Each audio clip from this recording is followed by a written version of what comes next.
ठियोग के इतिहास को लेकर एक नाटी का विमोचन हुआ है, आप उसी परिवार से संबंध रखते हैं, लेकिन कहीं ना कहीं निराशा जो है वो आप लोगों के बीच में देखने को मिलती है। किस तरह की निराशा है और ये निराशा आखिर है क्यों है? क्योंकि नाटी तो फिर विमोचन तो उसका फिर भी हो गया है। अपना परिचय दें।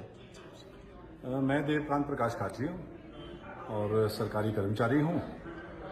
साथ ही साथ ये जो मेला आज ठियोग उत्सव के नाम से हो रहा है और सन 1947 से चला आ रहा है, इसकी पृष्ठभूमि में और इसके इतिहास में जो बातें हैं उसमें सबसे बड़ी बात यह है कि उस दिन 15 अगस्त 1947 को ठियोग रियासत देश की पहली रियासत बनी जो यहाँ के लोकल रूलर के चंगुल से आजाद हुई। तो इस तरह से पूरे भारत में ये इतिहास है इस रियासत का, इस सर्वप्रथम स्वतंत्र होने वाली रियासत। और साथ ही साथ इतिहास ये है कि यहां पर चुनी हुई सरकार ने कार्यभार संभाला। 15 अगस्त 1947 को पंडित नेहरू भी भारत देश के चुने हुए प्रधानमंत्री नहीं थे। आपके ध्यान में होगा कि पीपल्स रिप्रेजेंटेशन एक्ट जो है वो 1951 का है और उसके तहत जो पहला आम चुनाव हुआ था वो 1951 और 52 में हुआ था। 15 अप्रैल 1952 में प्रधानमंत्री नेहरू देश के चुने हुए प्रधानमंत्री बने। कहने का मतलब 15 अगस्त 1947 से लेकर 15 अप्रैल 1952 तक नेहरू जी भी देश के चुने हुए प्रधानमंत्री नहीं थे।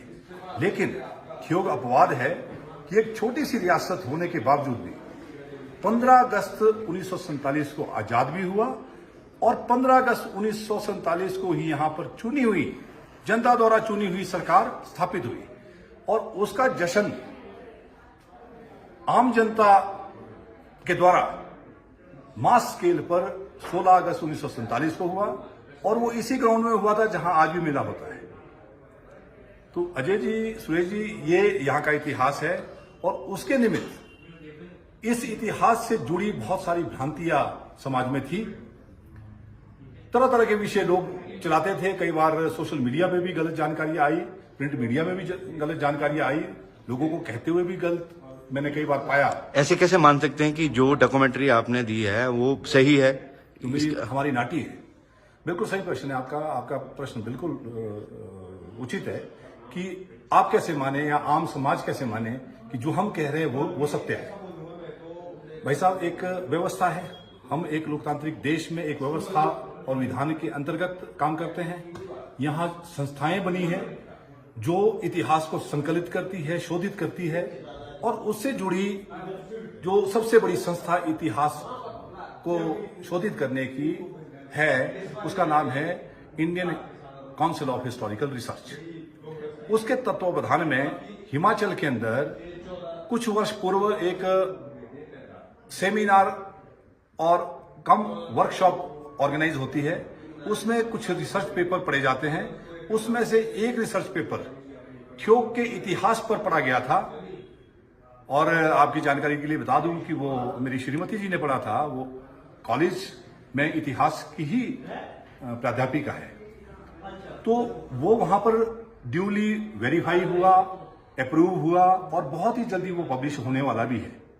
उस पे आधारित पूरा इतिहास हमने लिखा है। तो आप कहें कि वो इतिहास झूठा हो सकता है क्या? जो एक गवर्नमेंट ऑफ इंडिया की उच्चतम संस्था द्वारा प्रतिपादित है। जी, आज सवाल ये है कि आहत हुए हैं आप लोग, आप भी उसी परिवार का हिस्सा हैं और क्या लगते हैं आप उस परिवार के? मैं अजय जी, आप पूछ रहे हैं तो बता रहा हूं और बड़े गर्व से बता रहा हूं कि जो सरकार 15 अगस्त 1947 को ठियोग प्रजामंडल की बनी थी उसमें 8 मंत्री चुने गए थे। 8 मंत्रियों के विभागशाह उसमें बांटा गया था और उसके एक प्रधानमंत्री हुए जिनका नाम था श्री सूरतराम प्रकाश। मैं उनका पोता हूं। ये मेरा परिचय है। जी जी। देवकांत जी, क्या लगता है आपको नाटी अभी तक किसी ने सुनी? टाल मटोल और जो आज मुझे कुछ इसमें संदेहास्पद चीजें लगी और जिससे मेरा मन भी थोड़ा सा विचलित हुआ, खटा हुआ, बल्कि मैं साफ शब्दों में कहना चाहूंगा, वो ये कारण है कि पहले हमने बहुत समय से, प्रशासन तो ये बात बता दी थी और इस बात से अवगत करवा दिया था कि हम इस तरह की एक महानाटी इस कारण से बना रहे हैं कि लोगों में थ्यो का गौरवशाली इतिहास सही रूप में से जा सके। और ये इतिहास लोगों में ले जाना सिर्फ इस कारण से ही नहीं कि भी यहां भ्रांतियों को विराम लगे, बल्कि इस कारण से भी कि थ्यो का जनमानस अपने गौरवशाली इतिहास से प्रेरणा लेकर अपने थ्यो के बारे में चिंतन कर सके। और थ्यो का जो आप हाल देखते ही है, उसमें मुझे लगता है कि ऐसी प्रेरणा की बहुत आवश्यकता है। जी, तो नाटी तो रिलीज हो चुकी है, अब क्या मतलब कहना चाहिए? नहीं, नाटी रिलीज हुई, पर जिस रूप में ये हम करना चाह रहे थे और जिस तरह से हमने इसके बारे में प्रशासन को भी अवगत करवाया था और माननीय विधायक जी से भी चर्चा की थी, बल्कि वो शोध पत्र जिसकी मैं बात कर रहा हूं उनको मैंने 14 तारीख को, उससे भी शायद पहले, श्याम जी आप मेरे साथ थे, उससे भी पहले उनको हमने दिया था। तब तक महामहिम राज्यपाल जी का कार्यक्रम तय नहीं था। तो मैं कहा उस कार्यक्रम में चाहे आप रहेंगे या कोई अन्य अतिथि बाहर से आएंगे, गणमान्य आएंगे, तो उनके सामने ये गीत का विमोचन होगा और उसपे एक महानाटी भी होगी। तो उन्होंने बड़े सहर्ष उसको स्वीकार किया और कहा कि ये तो बहुत ही अच्छा रिसर्च डॉक्यूमेंट है और इसमें मुझे कोई संदेह नहीं है। वो इतने बड़े एडवोकेट भी हैं, माननीय विधायक के साथ साथ वो बहुत बड़े एडवोकेट भी है। तो अगर कोई उनको उसमें संशय लगता तो वो वहां पूछ भी सकते थे और हमें उसके बारे में बता भी सकते थे। इन सब बातों की जानकारी के बाद भी जब मैंने उनसे आग्रह किया कि जी इसमें हमारा विशुद्ध रूप से एक ही मतलब है, मंतव्य है, और वो है लोगों में अपने गौरवशाली इतिहास का गौरव गान करना और उसकी प्रेरणा बनना। और ध्यान से सुने, इसमें विशुद्ध रूप से थ्यो का गौरवगान है। मैंने जैसे कहा, थ्यो रियासत भारतवर्ष में स्वतंत्र होने वाली पहली रियासत बनी, चुनी हुई यहां सरकार बनी। ये दोनों बातें भारत में पहली बार हुई। और तीसरी बड़ी बात कि यहां पर उस सरकार के जो कानूनी सलाहकार थे वो भी नाटी में वर्णन आया है। वो हिमाचल निर्माता और हिमाचल के प्रथम मुख्यमंत्री बनने वाले यशवंत परमार जी थे। इतनी बड़ी बात। और इससे भी बढ़ के एक और बात कि पूरे हिमाचल की रियासतों में सबसे पहली हिमाचल प्रदेश में थ्यो रियासत बनी जिसने भारतीय संघ में विलय की घोषणा की। तो आप उनके देश प्रेम, राष्ट्रभक्ति को स्वतः ही समझ सकते हैं कि वो कैसे लोग रहे होंगे। और 47 की बात है, उस समय कोई राजनीति प्रोफेशन तो था नहीं है, स्वतंत्रता संग्राम, और वो भी लोकल रूलर के अगेंस्ट।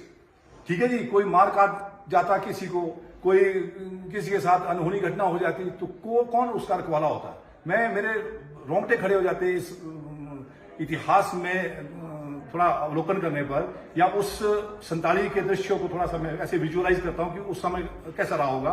और दादी जी से मैंने जो अपने दादाजी की कहानियां सुनी, क्योंकि मैं तो 74 में पैदा हुआ हूं और मेरे दादाजी 70 में पूरे हो गए।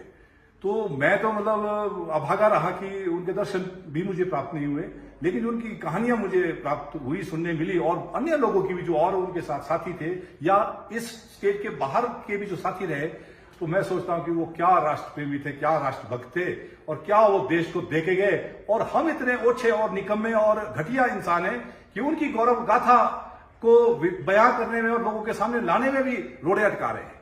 ये मेरा दर्द है।